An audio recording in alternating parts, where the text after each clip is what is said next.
नहीं खे। ओ हम काल रात ना बहुत ज्यादा पी ले रहे। काल हम काका कही के सूटा वाली मत बोल। का कही अप्सरा कही। हाँ अप्सरा, आजकल के अप्सरा ऐसा नहीं होली से धुआं छोड़ोली। देख कितना संस्कारिक दिया। अरे रुको, बात तो सुनो। दादा भाई लोग नमस्कार प्रणाम, कैसे हैं आप लोग। उम्मीद करता हूं कि अच्छे होंगे। आप लोग देख रहे हैं सचिन भोजपुरी एंटरटेनमेंट।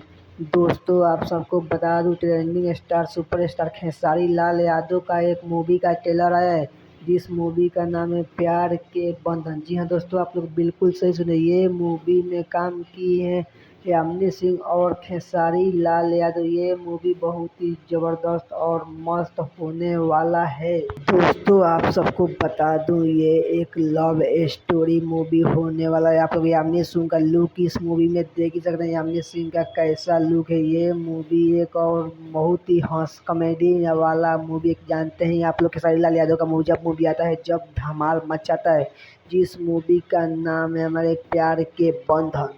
दोस्तों अगर आप लोग खेसारी लाल यादव के फैन हैं तो वीडियो को लाइक एंड चैनल को सब्सक्राइब करना। तो चलिए मिलते हैं फिर किसी नेक्स्ट वीडियो में। तब तक के लिए जय हिंद, जय भारत, वंदे मातरम दोस्तों।